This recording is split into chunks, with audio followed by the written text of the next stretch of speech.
আসসালামু আলাইকুম। Harun education world চ্যানেলে সবাইকে শুভেচ্ছা। একাদশ, দ্বাদশ ও এইচএসসি পরীক্ষার্থীদের জন্য আইসিটি বা তথ্য ও যোগাযোগ প্রযুক্তি বিষয়ের চ্যাপ্টার 2 বা দ্বিতীয় অধ্যায়ের আজকের আলোচনার বিষয় নেটওয়ার্ক টপোলজি। একটি নেটওয়ার্কের ফিজিক্যাল ডিভাইস বা কম্পোনেন্ট যেমন কেবল, পিসি, রাউটার ইত্যাদি যেভাবে নেটওয়ার্কের পরস্পরের সাথে সংযুক্ত থাকে তাকে টপোলজি বলা হয়। নেটওয়ার্ক টপোলজি মূলত নেটওয়ার্কের ফিজিক্যাল লেআউট বর্ণনা করে থাকে। নেটওয়ার্কের সংযুক্ত প্রতিটি যন্ত্রের সংযোগস্থলকে নোড বলা হয়। এই যন্ত্রপাতিগুলো কম্পিউটার, প্রিন্টার, স্ক্যানার ও অন্যান্য পেরিফেরাল যন্ত্রপাতি হতে পারে। কম্পিউটার নেটওয়ার্কিং এর জন্য মূলত 6 ধরনের টপোলজি ব্যবহৃত হয়। এগুলো হচ্ছে: 1. Bus topology, 2. Ring topology, 3. Star topology, 4. Tree topology, 5.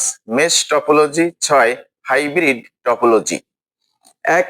Bus topology, যে টপোলজিতে একটি মূল তারের সাথে সবকটি নোড তথ্য কম্পিউটার ও অন্যান্য ডিভাইস সংযুক্ত থাকে তাকে বাস টপোলজি বলা হয়। বাস টপোলজির প্রধান কেবলটিকে বাস বলা হয়, তবে এটি যখন ফাইবার অপটিক কেবল দিয়ে তৈরি হয় তখন তাকে ব্যাকবোন বলা হয়। এর লাইনের দু প্রান্তে দুটো টার্মিনেটর থাকে। বাস নেটওয়ার্কের ডেটা প্রবাহ ব্যবস্থা দ্বিমুখী হয়ে থাকে, যেখানে প্রতিটি নোড স্বতন্ত্রভাবে বাসে সংযুক্ত থাকে।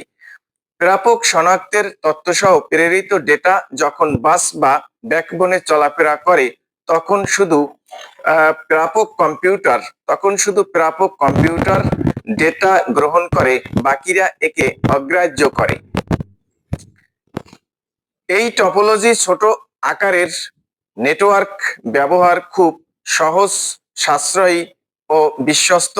এই সংগঠনে কোনো কম্পিউটার নষ্ট হয়ে গেলে সম্পূর্ণ সিস্টেম নষ্ট হয়ে যায়।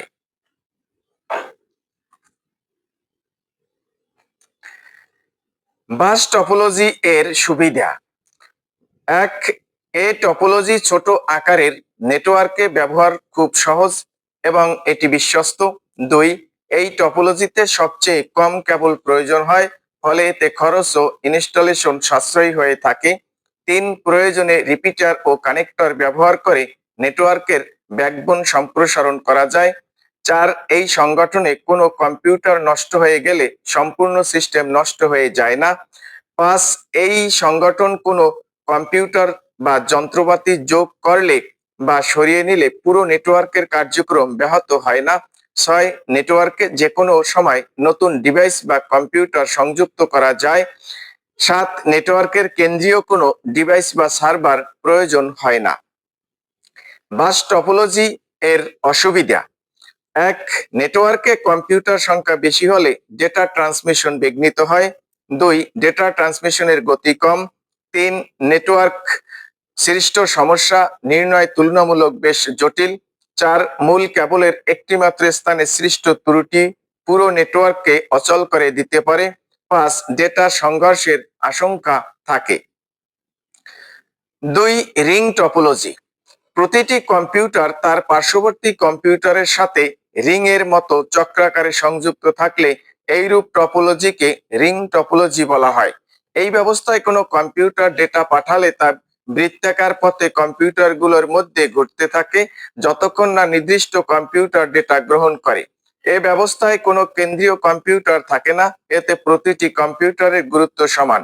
রিং টপোলজিতে যেহেতু প্রতিটি কম্পিউটার ধারাবাহিকভাবে বৃত্তাকারে সংযুক্ত থাকে, তাই এক্ষেত্রে নেটওয়ার্কের প্রথম কম্পিউটারটি শেষ কম্পিউটারের সাথে সংযুক্ত থাকে।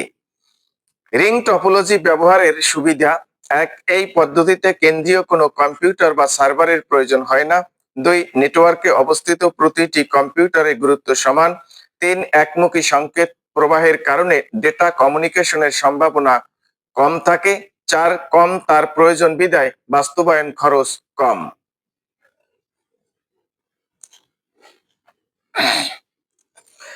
রিং টপোলজি ব্যবহারের অসুবিধা: এক, সিগন্যাল আদান প্রদান অপেক্ষাকৃত ধীর গতিতে সম্পন্ন হয়। দুই, নেটওয়ার্কের যে কোনো একটি কম্পিউটার সমস্যায় আক্রান্ত হলেও পুরো নেটওয়ার্ক অচল হয়ে পড়ে। তিন, রিং টপোলজির নেটওয়ার্কে সমস্যা নিরূপণ বেশ জটিল এবং নিয়ন্ত্রণের জন্য জটিল সফটওয়্যারের প্রয়োজন হয়। চার, নেটওয়ার্কে কোনো কম্পিউটার যুক্ত করলে বা সরিয়ে নিলে তা পুরো নেটওয়ার্কের কার্যক্রম ব্যাহত করে। পাঁচ, নেটওয়ার্কে কম্পিউটার সংখ্যা বাড়লে ডেটা ট্রান্সমিশনের সময় বৃদ্ধি পায়। তিন, স্টার টপোলজি, যে টপোলজি একটি কেন্দ্রীয় নিয়ন্ত্রণকারী কম্পিউটার বা হোস্ট বা হাব বা সুইচের সাথে অন্যান্য কম্পিউটার বা পেরিফেরাল সমূহকে সংযুক্ত করে নেটওয়ার্ক গড়ে তোলে, তাকে স্টার টপোলজি বলা হয়।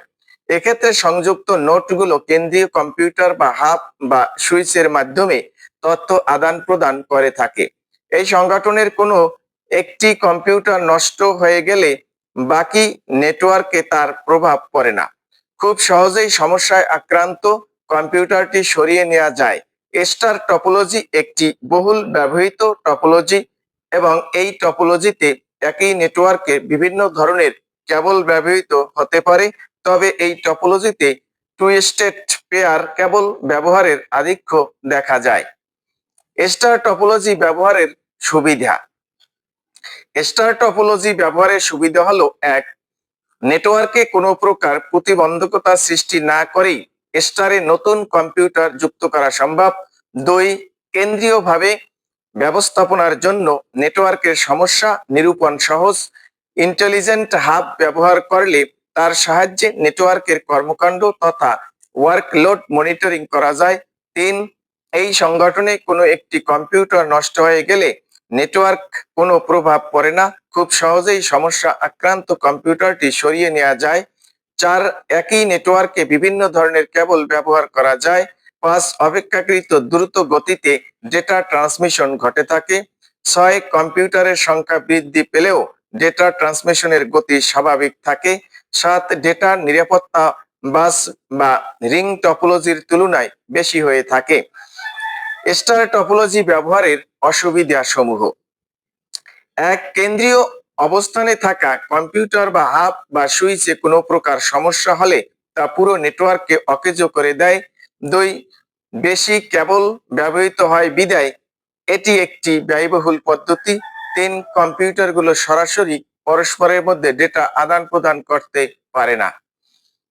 চার, ট্রি টপোলজি, যে টপোলজিতে কম্পিউটারগুলো পরস্পরের সাথে গাছের শাখা প্রশাখার মতো বিন্যস্ত থাকে তাকে ট্রি টপোলজি বলা হয়। ট্রি টপোলজি প্রকৃতপক্ষে স্টার টপোলজিরই একটি সম্প্রসারিত রূপ। এই টপোলজিতে এক বা একাধিক স্তরের কম্পিউটার হোস্ট কম্পিউটারের সাথে যুক্ত থাকে, অর্থাৎ প্রথম স্তরের কম্পিউটারগুলো দ্বিতীয় স্তরের কম্পিউটারগুলোর হোস্ট হয়। একইভাবে দ্বিতীয় স্তরের কম্পিউটারগুলো তৃতীয় স্তরের কম্পিউটারগুলোর হোস্ট হয়। অফিস ব্যবস্থাপনার কাজে এই নেটওয়ার্ক টপোলজি খুবই উপযোগী। ট্রি টপোলজিতে একাধিক হাব বা সুইচ ব্যবহার করে শাখা প্রশাখা সৃষ্টির মাধ্যমে নেটওয়ার্ক সম্প্রসারণ করা সহজ। ট্রি টপোলজি ব্যবহারের সুবিধা। এক, অফিস ব্যবস্থাপনার কাজে এ নেটওয়ার্ক টপোলজি খুবই উপযোগী। দুই, শাখা প্রশাখা সৃষ্টির মাধ্যমে ট্রি টপোলজির নেটওয়ার্ক সম্প্রসারণ করা সহজ। তিন, কোনো নতুন নোড সংযোগ বা বাদ দিলে নেটওয়ার্কের স্বাভাবিক কাজকর্মের কোনো অসুবিধা হয় না। চার, বড় ধরনের নেটওয়ার্ক তৈরিতে এটি বেশি সুবিধা প্রদান করে। পাঁচ, ডেটা নিরাপত্তা সবচেয়ে বেশি। ট্রি টপোলজি ব্যবহারের অসুবিধা। এক, অন্যান্য টপোলজির তুলনায় এটি জটিল প্রকৃতির এবং বাস্তবায়ন ব্যয় অপেক্ষাকৃত বেশি। দুই, রুট বা সার্ভার কম্পিউটারে ত্রুটি দেখা দিলে ট্রি নেটওয়ার্কটি অচল হয়ে যায়। তিন, অন্তর্বর্তী কম্পিউটারগুলো অচল হলে নেটওয়ার্কের অংশবিশেষ অচল হয়ে পড়ে।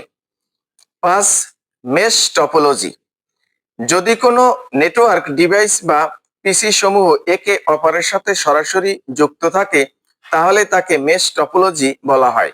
এতে ডেটা কমিউনিকেশনে অনেক বেশি নিশ্চয়তা থাকে এবং নেটওয়ার্কের সমস্যা খুব সহজে সমাধান করা যায়। রিং টপোলজিতে প্রতিটি কম্পিউটারের সাথে অতিরিক্ত নোট দিয়ে সংযুক্ত করলেই তা মেশ টপোলজিতে রূপান্তরিত হবে। মেশ টপোলজিতে কোনো কেন্দ্রীয় সার্ভার বা ডিভাইস প্রয়োজন পড়ে না। নেটওয়ার্কভুক্ত কম্পিউটারগুলোর মধ্যে পারস্পরিক সংযোগকে পয়েন্ট টু পয়েন্ট বা পিয়ার টু পিয়ার লিংক বলা হয়। একে সম্পূর্ণরূপে আন্তঃসংযুক্ত বা কমপ্লিটলি ইন্টারকানেক্টেড টপোলজিও বলা হয়ে থাকে। এই টপোলজিতে n সংখ্যক নোডের জন্য প্রতিটি নোডে n টু দি পাওয়ার -1টি সংযোগের প্রয়োজন হয়। ফলে নেটওয়ার্কে মোট তারের সংখ্যা হবে n × n-1/2। ডেটা যোগাযোগের নির্ভরশীলতা যেখানে অপরিহার্য, যেমন প্রতিরক্ষা বা ব্যাংক ইত্যাদি ক্ষেত্রে মেশ টপোলজি ব্যবহৃত হয়। মেশ টপোলজি দুই ধরনের, যেমন পূর্ণ মেশ টপোলজি এবং আংশিক মেশ টপোলজি। পূর্ণ মেশ টপোলজি এখানে প্রতিটি নোড নেটওয়ার্কের অন্যান্য সকল নোডের সাথে সরাসরি সংযুক্ত থাকে। আংশিক মেশ টপোলজি এখানে প্রতিটি নোড অন্যান্য সকল নোডের সাথে সংযুক্ত না থেকে নির্দিষ্ট নোড সমূহের সাথে সংযুক্ত থাকে। মেশ টপোলজি ব্যবহারের সুবিধা। মেশ টপোলজি ব্যবহারের সুবিধাগুলো: 1. নেটওয়ার্কে খুব বড় ধরনের সমস্যা সৃষ্টি হয় না। 2. কম্পিউটার সংখ্যা বৃদ্ধি পেলেও ডেটা ট্রান্সমিশনের গতি হ্রাস পায় না। 3. নেটওয়ার্কস্থ যে কোনো কম্পিউটার নষ্ট হলেও বিকল্প পথে সকল কম্পিউটারের ডেটা আদান প্রদান অব্যাহত থাকে। 4. এতে ডেটা কমিউনিকেশনের অনেক বেশি নিশ্চয়তা থাকে। 4. নেটওয়ার্কের সমস্যা খুব সহজে সমাধান করা যায়। 6. অন্যান্য সব টপোলজির তুলনায় ডেটা ট্রান্সমিশন দ্রুত গতিতে হয়ে থাকে। মেশ টপোলজি ব্যবহারের অসুবিধা সমূহ। মেশ টপোলজি ব্যবহারের অসুবিধা হলো: 1. এই টপোলজিতে নেটওয়ার্ক ইনস্টলেশন ও কনফিগারেশন বেশ জটিল। 2. নেটওয়ার্কে অতিরিক্ত লিংক স্থাপন করতে হয় বিধায় এতে খরচ বেড়ে যায়। 6. Hybrid topology.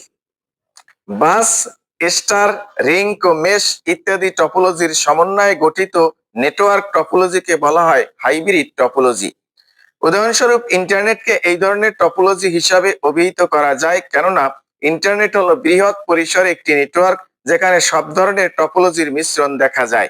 এই টপোলজিতে প্রয়োজন অনুযায়ী নেটওয়ার্ক বৃদ্ধি করার সুযোগ রয়েছে। কোনো সমস্যা দেখা দিলে তা সহজেই নির্ণয় করা সম্ভব হয়। কোনো এক অংশ নষ্ট হয়ে গেলে সম্পূর্ণ নেটওয়ার্ক নষ্ট না হয়ে অংশবিশেষ নষ্ট হয়ে যায়। হাইব্রিড টপোলজি ব্যবহারের সুবিধা। 1. এই টপোলজিতে প্রয়োজন অনুযায়ী হাব বা সুইচ ব্যবহার করে নেটওয়ার্ক বৃদ্ধি করার সুযোগ রয়েছে। 2. কোনো সমস্যা দেখা দিলে তা সহজেই নির্ণয় করা সম্ভব হয়।